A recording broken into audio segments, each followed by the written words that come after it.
से और हमारे साथ महेश पाटिल जुड़ रहे हैं बिरला एएमसी के को सीईओ बात करने के लिए बाजार पे।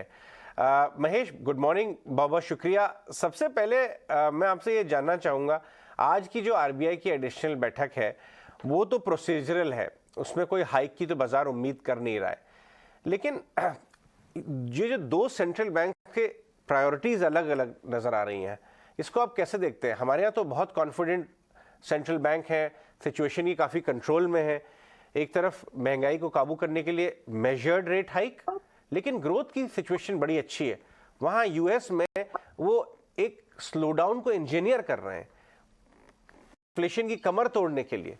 तो ये कैसे देखते हैं आप दोनों सेंट्रल बैंक्स के स्टांसेस इस समय? आपने सही बात की। यहाँ पे इंडिया में आरबीआई का जो स्टैंड है वो एक तो ग्रोथ यहाँ पे अपनी ठीक ठाक है। उसके मुकाबले अगर इन्फ्लेशन देखा जाए इंडिया में, तो जहाँ की यूएस में इन्फ्लेशन 7-8% है, उनका टारगेट 2% है। यहाँ पे इंडिया में हमारा आरबीआई का टारगेट 4%, तो इन्फ्लेशन जस्ट अबाउट 7% है। तो इन्फ्लेशन की इतनी ज्यादा कंसर्न नहीं है इंडिया में। हालांकि ऊपर है, बट ज्यादा इतना कंसर्न नहीं है। तो वो हिसाब से आई थिंक आरबीआई का जो रेट हाइक की जो साइकिल है, वहां पे बिकॉज ऑफ इन्फ्लेशन की वजह से इतनी ज्यादा ये नहीं है। बट क्या हो रहा है कि ग्लोबल अगर यूएस फेड रेट हाइक जोरों से कर रहा है, और अभी जो पॉलिसी हुई वहां पे 75 बेसिस पॉइंट रेट हाइक की है, और यूएस में लग रहा है कि अगले मार्च तक वो पॉलिसी रेट्स अराउंड 5.25 टू 5.5% तक लेके जाएंगे। तो अगर इतनी तेजी से वहां पे रेट इंक्रीज होगी, तो आरबीआई के यहाँ पे ऊपर भी थोड़ा प्रेशर रहेगा कि इंटरेस्ट ऊपर करे। बिकॉज एक तो यूएस डॉलर के स्ट्रेंथन हो रहा है, और अगर रेट डिफरेंशियल ज्यादा बढ़ेगा तो रुपी के ऊपर यहाँ पे थोड़ा सा प्रेशर आ सकता है। हमने देखा है कि रुपी रिसेंटली थोड़ा डिप्रिशिएट हुआ है। तो आई थिंक यहाँ पे आरबीआई का वही कंसर्न थोड़ा रहेगा कि जो डिफरेंशियल है यूएस के इंटरेस्ट रेट और अपने इंटरेस्ट रेट के, वो ज्यादा ना बढ़े, और उसके अगर ज्यादा रहते हैं तो यहाँ से थोड़ा सा फ्लाइट ऑफ कैपिटल हो सकता है, तो रुपी पे प्रेशर आ सकता है। तो वो थोड़ा बैलेंसिंग एक्ट आरबीआई को करना चाहिए। वैसे ज्यादा आई थिंक आरबीआई की जो कमेंट्री रही है वो तो रही है कि उन लोग वहां पे रेट हाइक जो करेंगे वो इतने रेस्ट्रिक्टेड नहीं होगी कि ग्रोथ के लिए इम्पैक्ट होगा। सो वाइल पॉलिसी का जो स्टांस है वो अकोमोडेटिव था, वो थोड़ा चेंज हुआ है। बट ऐसा नहीं लग रहा है कि यहाँ से अपने जो ग्रोथ है इंडिया में, ग्रोथ अभी काफी सेक्टर्स में इम्प्रूव हो रही है। रूरल डिमांड ऑल्सो वापस आ रही है। तो रेट हाइक इतनी टाइट नहीं होगी कि ग्रोथ को बड़ी मात्रा में इम्पैक्ट कर सकती है।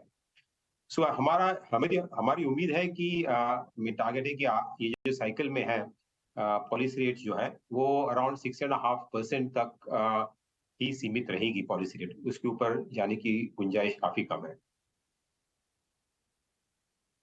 महेश, साइकिल के इस फेज में कितना कॉन्फिडेंट हैं आप अर्निंग्स ग्रोथ को लेके? मुझे याद है कि बिरला एएमसी एक मिड ईयर एक रिव्यू लेता है सिचुएशन का, मार्केट का, मनी मार्केट का, इकोनॉमी का। शायद मैं इस बार मिस कर गया या आपने इस बार अभी तक जारी नहीं किया है, आप बताएं। लेकिन इस समय साइकिल पे, आप अर्निंग साइकिल पे कितने कॉन्फिडेंट लग रहे हैं नंबर्स वगैरह देख के? अभी जिस तरह से ग्लोबली अगर देखा जाए, तो जिस तरह से रेट इंक्रीज हुआ है, तो काफी स्लो डाउन की अपेक्षा है। तो वहां पे काफी डाउनग्रेड्स आने की उम्मीद है। हालांकि यूएस में अगर अगले साल की ग्रोथ रेट देखोगे तो बहुत ही कम है।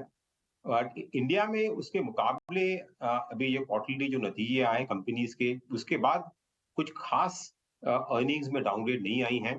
काफी सेक्टर्स में, जैसे कि बैंकिंग सेक्टर हुआ, वहां पे एक्चुअली अर्निंग्स काफी सरप्राइज हुई थी, नेट मार्जिन इंप्रूव हुए हैं।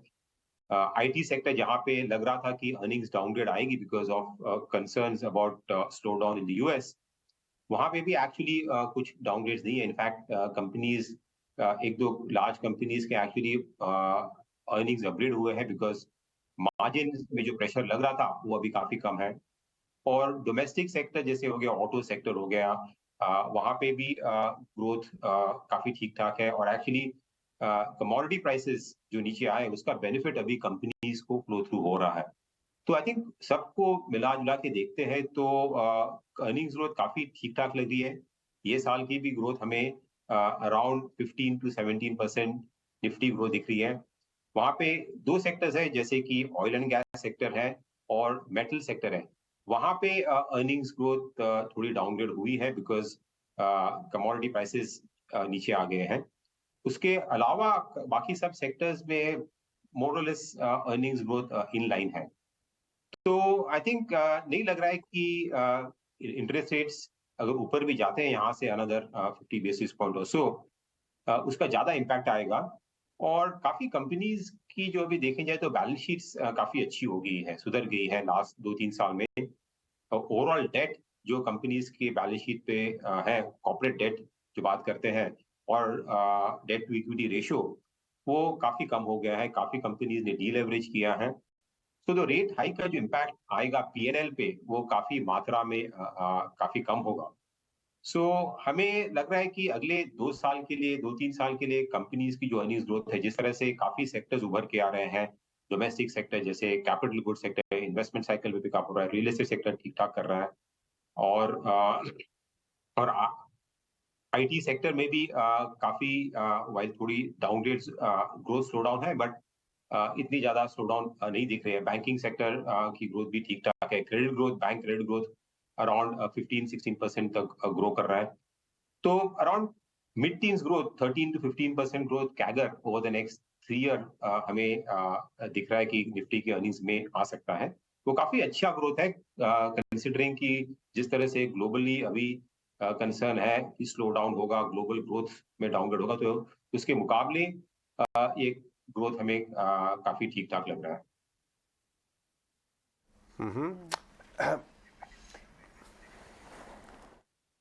जैसे आप बता भी रहे थे कि अभी मैन्युफैक्चरिंग और कंस्ट्रक्शन एक्टिविटीज़ ये कुछ और बढ़ेंगी, तो कैपिटल गुड्स सेगमेंट आपको ठीक भी लग रहा है। आप मेरे को ये बता पाएंगे, इसमें कुछ कंपनीज चल भी चुकी हैं टिपिकली मेटल्स मैन्युफैक्चरिंग से जुड़ी हुई कंपनीज, क्या इनमें अभी भी काफ़ी दम है? क्या ये 1 से 2 साल होल्ड करने वाला सेगमेंट है पूरा? क्योंकि इन्वेस्टर होगा कम से कम 2 साल के लिए होल्ड करेगा और अच्छे रिटर्न भी एक्सपेक्ट करेगा। तो मैन्युफैक्चरिंग और इंडस्ट्रियल और इंजीनियरिंग कंपनीज में काफी, आपने सही बात की, स्टॉक्स काफी बढ़ गए, तो वैल्यूएशंस ये सेक्टर्स में काफी आगे को डिस्काउंट कर रहे हैं कि आगे अर्निंग्स अच्छी होगी। सो वैल्यूएशंस थोड़े महंगे हैं, इसलिए यहाँ पे सावधानी चाहिए। बट जो लॉन्ग टर्म इसमें इन्वेस्ट कर रहे हैं इन्वेस्टर्स, और हमें भी देख रहे हैं लॉन्ग टर्म के हिसाब से, हमें दिख रहा है कि यहाँ से साइकिल अभी इम्प्रूव हो रहा है। तो यहाँ पे growth for next few years should be good।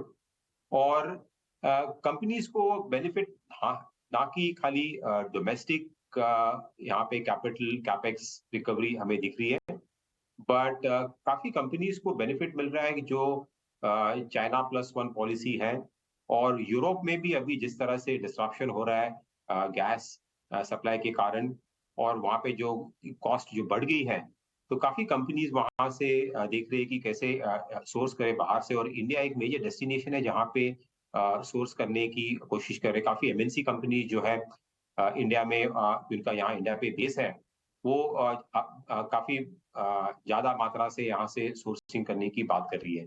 तो वो जो बेनिफिट मिल रहा है कि एक्सपोर्ट्स का, वो एक एडेड बेनिफिट है जो some of these engineering capital companies को ऑर्डर बुक में और ग्रोथ को फायदा कर सकता है।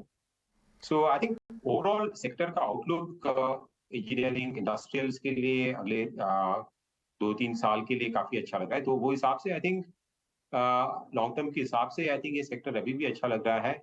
हालांकि रिटर्न्स यहाँ पे मॉडरेट हो जाएंगे बिकॉज वैल्यूएशंस ऑलरेडी काफी हद तक डिस्काउंट कर रही है। राइट। महेश, ये जो इंडियन हेल्थ केयर स्पेस है, पहले बहुत ही कम रिप्रेजेंटेशन था। हॉस्पिटल्स, 1-2 चुनिंदा हॉस्पिटल्स, डॉक्टर ये नारायण हृदयालय, अपोलो, फोर्टिस वगैरह थे। अब इनफैक्ट अभी देखिए हमारे साथ बातचीत में मेडिकल फील्ड के, इंडियन हेल्थ केयर फील्ड में another legendary name doctor Trehan भी जुड़ रहे हैं।